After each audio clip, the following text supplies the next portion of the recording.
Denver's attempt to prevent homelessness is causing it, too. The city leased a hotel, forced the people there onto the streets. Our family, basically, we've been sleeping in the car for a couple of days. Republican presidential contenders are paying money to Colorado Republicans and saying nice things about them, both legal requirements to get on the ballot here.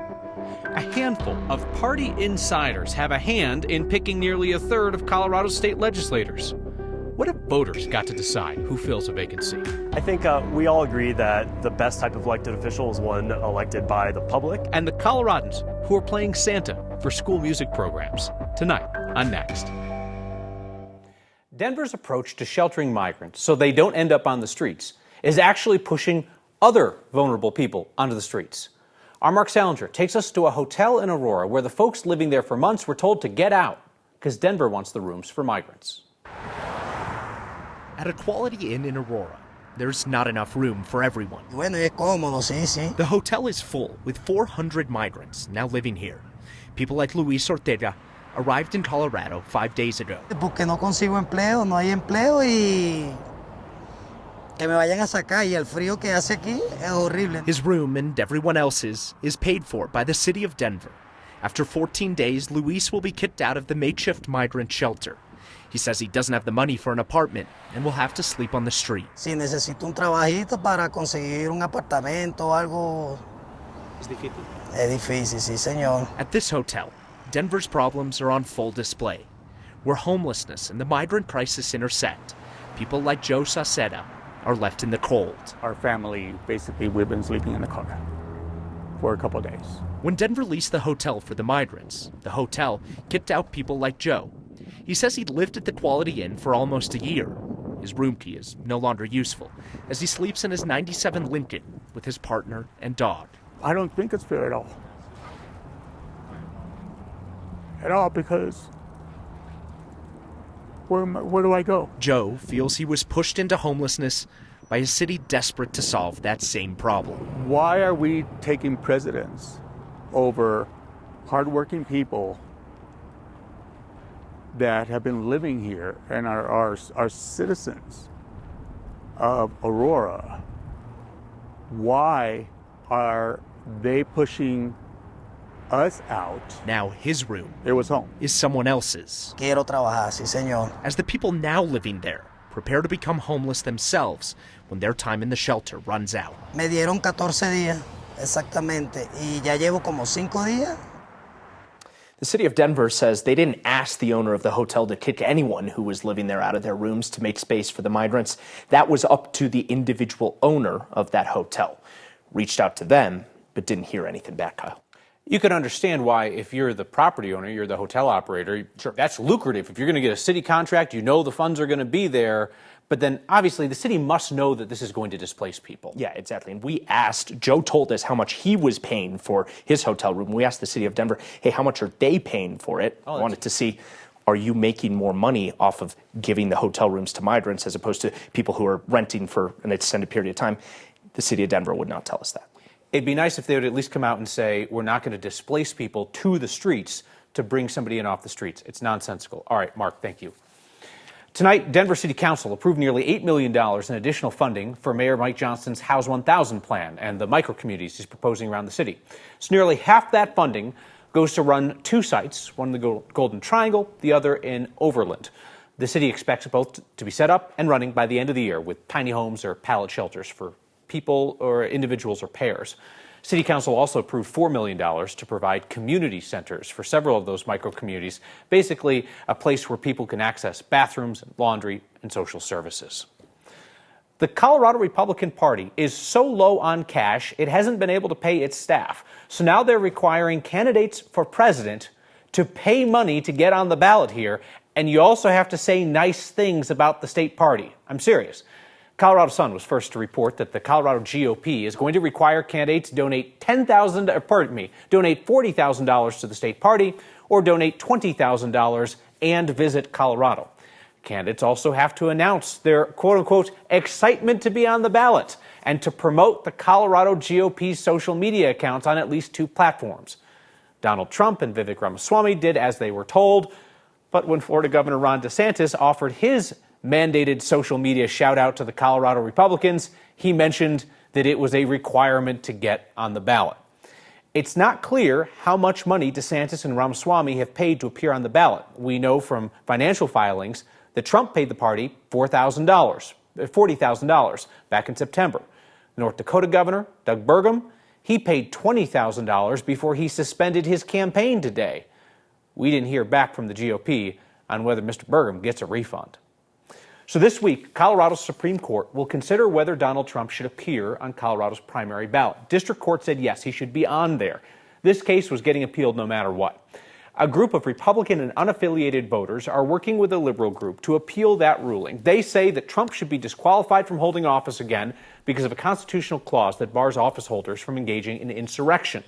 The district court ruled that there's no precedent that clause applies to presidents, even though the judge said, yeah, Trump, he incited the insurrection. Trump's team is also appealing the ruling because of that determination about the insurrection. Similar legal efforts to keep Trump off the ballot are ongoing in other states. The Colorado case is the farthest along, so this one could end up in the Supreme Court. More than a dozen Republican attorneys general and their state Republican parties all have piled briefs into this Colorado case. They all say it has national implications, and they want the courts here to keep Trump on the ballot. When a state legislator resigns at the Capitol, like Democratic State Rep Ruby Dixon did last week, their replacement is picked by a handful of party insiders, a representative for tens of thousands of people picked by a group of dozens. There's a ballot proposal being considered to let all the voters decide. But at what cost? Here's politics guy Marshall Zellinger. To come through the main doors of the state legislative chambers, more than a quarter of state lawmakers have used a side door. If this sounds familiar, it's because we've covered it extensively, most recently in January. Vacancy committees, while I don't like them, I understand how they're necessary. Democratic State Representative Lorena Garcia became a state representative in January when she was picked by 24 people to fill a vacant seat when a lawmaker resigned. Vacancy committees, often a handful of party insiders, fill House and Senate seats when lawmakers resign or pass away. Right now in the legislature, lawmakers representing 19 areas, from Adams County, Akron, and Aurora to Monument, Newcastle, and Pueblo, they were first picked by a committee, not an election. While these vacancy committees are a fact of living in Colorado, we do agree that voters should be the ones picking their elected officials. Democratic Party Chair Shad Murib acknowledges the flaw in the system, the one that will have about 50 Democrats picking the replacement for Ruby Dixon, who resigned from the State House on Friday. Vacancy elections are a result of us not being able to pay for special elections in this state. Enter former DaVita CEO Kent Thiry, who is pursuing a ballot issue for November that would overhaul how the state conducts elections, including prohibiting vacancy committees and instead requiring a special election. The current initiatives stipulate that you could have, entire General Assembly sessions go by if someone were to pass away or step aside without a member representing that community. In the last year, here are how vacancies were filled at the Capitol. Democratic State Representative Manny Rutinel was picked by a vacancy committee of 23 people. State Rep Kyle Brown, 41. State Rep Tim Hernandez, 39. On the Republican side, State Rep Ron Weinberg was picked by 23 people. In the Senate, Democratic State Senator Daphne Michelson-Janae was picked by 46 people, and Republican State Senator Perry Will, 17.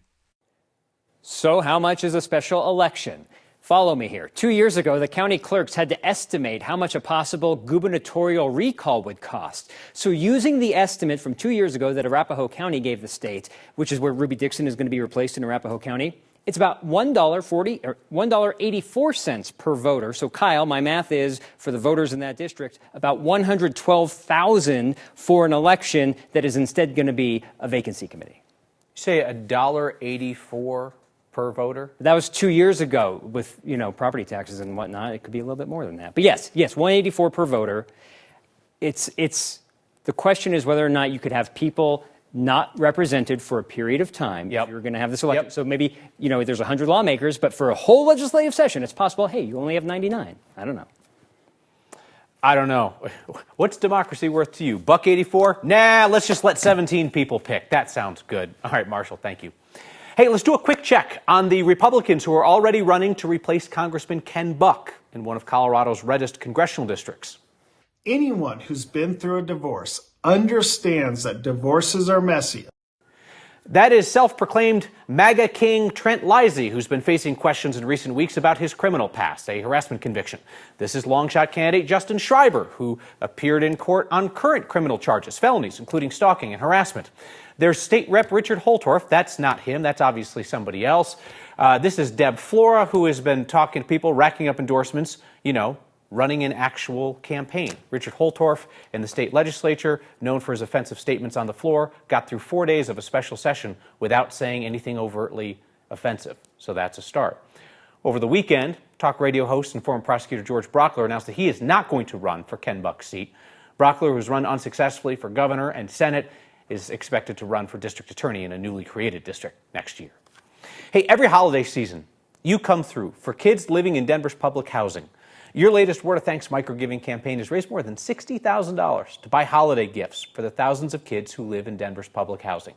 This is the 4th straight year that you have covered Christmas for those kids with the help of the nonprofit Friends of DHA. Your microgiving is not micro anymore. $11.7 million raised since 2020. It's what we do when community works as one. Do you have an idea of who in Colorado could use our help? We'll go anywhere, do anything, as long as it's a great nonprofit cause. I read each and every idea that you email to next@9news.com. The schools don't have enough instruments. They don't have enough supplies, and we want to create opportunities for kids that might not be able to. When school budgets fall short, Secret Santas step in to make sure that music programs continue. And this weekend's wild mountain snow totals, not enough to make up for the dry start to the season. But awful close. That's next. The deeper we get into snow season, the harder it is to make up for lost time and missing snowpack. So that dumping the high country saw over the weekend really does help close the gap after a below average start to this season. Just a week ago, the state's overall snowpack was 61% of normal. We had such a warm, dry fall. It typically takes a couple of major storms to make up that deficit. Even the 2-foot snow totals across peaks this weekend isn't going to put us back on track, but it brings us closer. Crispy, let me ask you, how much closer are we talking? And also, this is like a rare, everybody gets it snow event, right?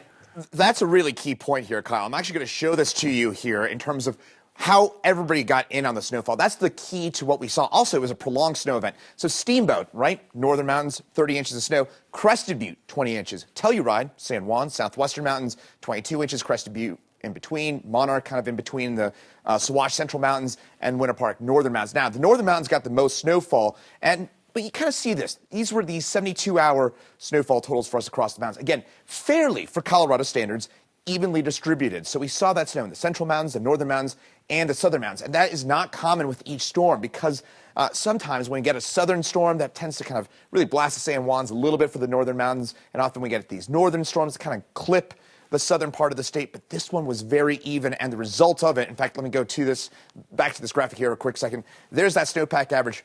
A week ago, 61% of average. Now we're at 85% of our season-to-date average. And as Kyle was saying a second ago, it's pretty uncommon to get that big of a makeup with just one storm. So there's those totals. Those headlines in terms of the here and now. The wind finally relaxing, dry and warm for the next few days. Weekend, we will cool on down. For tomorrow, temperatures up to about 60 for us in Denver. Mostly sunny skies. But then we get that ridge of high pressure that builds on in. That will kind of calm down that wind overnight and also lead to a quiet, dry stretch for at least a few more days before we get some snow back in the picture for Friday and Saturday. Then by the end of the weekend to early next week, we dry back out with highs in the 40s. Like supplies that you might not think are a big deal, like reeds and valve oils and cleaning supplies, might be out of reach of the budget of some people. Community kicking in to give the gift of music this holiday season, keeping school bands going when budgets fall short. Hey, quick correction to something I said earlier. In mentioning the talk radio host George Brockler is not running for Congressman Ken Buck's seat, I mistakenly said that Brockler had previously run unsuccessful campaigns for governor and Senate. It's actually unsuccessful campaigns for governor and attorney general. Apologize for that. Let's talk music and how to keep it playing in Colorado schools. Music programs are not always top of mind when budgets are made. So a music repair shop in Broomfield started a music drive to help fill the gap. Chris, here's the Yamaha mouthpieces. There's been a huge growth of kids wanting to be in band and instrumental music since the COVID years, and the schools don't have enough instruments. We realize that the band directors in town don't have all the support and funding that they need, and so we're trying to kind of fill the gaps during the holidays. I'm Brian Stevenson. I'm the owner of Rocky Mountain Music Repair in Broomfield, Colorado. Having a functioning instrument is essential to these kids being able to be successful in band. There could be kids that could be the next Benny Goodman or the next Miles Davis, but if we give them an instrument that doesn't play and is terrible, they're going to think it's them that's the problem with the instrument, and they're going to give up or struggle or just not enjoy music the way that it's meant to be done. And every time that somebody comes in, you get to tick up the number by 1 for every donation that you make. And what we do is we ask people to help in 3 different ways. They can either buy anything extra in the shop, or they can donate an instrument. And then with that, they could sponsor the repair on an instrument. 43, 44, 45. And then during a big event, we give away all the stuff to local band directors. 100% of everything goes directly to them. The purpose of what we do is really kind of filling in the gaps for supplies, instruments, things that the normal budgets for the schools don't cover. When we first started doing it, we had 12 to 15 band directors, and we were able to raise around $10,000 worth of stuff the first year. Now in our 4th year, we have over 30 teachers that show up. Last year, we gave away $68,000 worth of instruments and supplies, and the total from the past 3 years total is over $120,000 in instruments. $1,000. Yeah, I hope that the band directors and the kids walk away knowing that it really is all about the community around them. And being a good audience member isn't just showing up for the concerts, it's showing up to support. It's getting the supplies and making sure that the next generation is fully prepared with the materials and skills and support that they need to be successful. A wonderful effort. We'll have your feedback, thanks to Marissa, and the reason that I throw on this jacket once a year, next. Every year, about this time, I get this jacket out of my closet, and we remember a man that I never met. Doyle Larson watched this program with his wife Connie, and she used to joke with Doyle that this was too ugly for him to wear out of the house, but that they knew somebody who could wear it. When Doyle passed away, it was actually 6 years ago today, Connie sent me a letter, and she sent me the jacket. When I first wore it and shared Doyle's story, so many of you generously donated to brain cancer research in his memory, and you sent in notes for Connie, who came on the program to express her appreciation to all of you who had written into her. Doyle's jacket reminds me of 2 things. First, the holiday season is complicated for a lot of folks. We're missing people who aren't around the table. There are some families that just don't feel whole at the holidays. But Doyle's jacket also reminds me of the power of a kind note, like the hundreds of them that you wrote to Connie. And I know that this is often the busiest time of the year, but if we could each take some time to write a note or 5 to people who would appreciate them, that'd put a lot of goodness out into the world.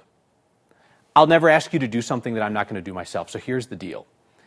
If you happen to know of somebody, for whatever reason, who might appreciate getting a handwritten note from the guy on TV who wears the ugly jackets, let me know. Email me at next@9news.com, and I'll send them a note. Like Connie's letter to me, to all of your letters to her, unexpected connections around this time of year really can make the holidays brighter. Finish with feedback from former State Representative Sue Ryden, who writes in to say, yes, an election for every legislative vacancy would be preferred. Please stop saying a few party insiders. These are just regular folks who have stepped up to volunteer as precinct representatives elected at their respective caucuses. Former Representative Ryden, I would say this. I think they can be both, right? They can be both volunteers and a few party insiders. And Coloradans can figure out if that's the system they want. See you next time.